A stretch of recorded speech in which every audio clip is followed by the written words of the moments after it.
Hello everyone, কেমন আছো তোমরা? আশা করি সবাই ভালো আছো আর আমরাও খুব ভালো আছি। আজ আমি চলে এসেছি আর একটা রান্না পুজো বাড়ির ভিডিও নিয়ে। কারণ এতগুলো রান্না পুজোর নিমন্ত্রণ হয়, আমি কার বাড়ি যাব আর কার বাড়ি যাব না সেটাই বুঝে উঠতে পারি না। আর যার বাড়ি যাই না তার রাগ হয়ে যায়। আমার সব স্টুডেন্টদেরই রান্না পুজো প্রায় অনেকেরই আছে, তো সবাই নিমন্ত্রণ করে। কতজনের বাড়ি যাব বলো? একটা তো মানুষ, কত খাবো, তাই না? একই দিনে এত খাওয়া কি সম্ভব? তো রান্না পুজোর দিন রাতে আমি এক ছাত্রীর বাড়ি গিয়েছিলাম, সেখানে ভিডিও তোলা হয়নি। এটা হলো পান্নার দিন রাত্রিরে।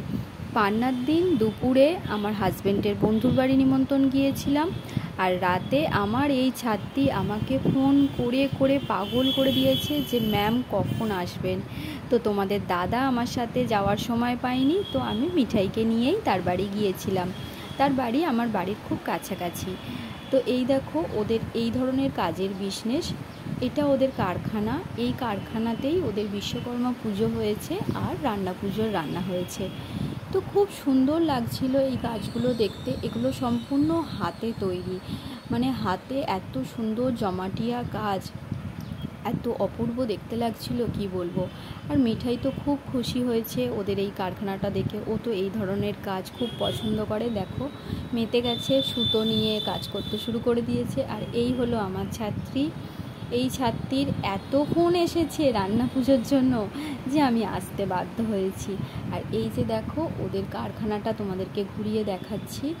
এই পুরো কারখানাটাতেই ওদের এই ধরনের কাজ হয়, অনেক কর্মচারী কাজ করে এখানে। আর ওদের কারখানার বিশ্বকর্মা ঠাকুর, কি সুন্দর ঠাকুরটা দেখো। খুব ভালো লাগছিল ওদের বাড়িতে গিয়ে। আর ওরা বারবার বলছিল পরের বছর যেন আমি সকাল থেকে যাই, ওদের পুজোতে আমি পার্টিসিপেট করি।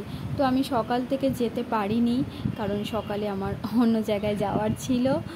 তো আমি গিয়েছিলাম সন্ধেবেলা, তখন ওদের পুজো কমপ্লিট হয়ে গিয়েছিল। আর এইখানে দেখো ওদের রান্না পুজোর রান্না হয়েছে সমস্ত কিছুটা, কি সুন্দর করে চুপড়ি দিয়ে সব চাপা দেওয়া রয়েছে।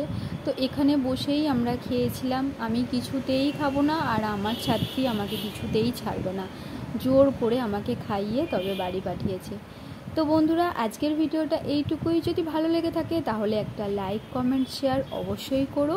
পাশে থেকো, এইভাবেই সাথে থেকো, যাতে সামনের পথটা আরও সহজে এগিয়ে যেতে পারি। তো চলো আজকের মতো টাটা, আবার দেখা হবে।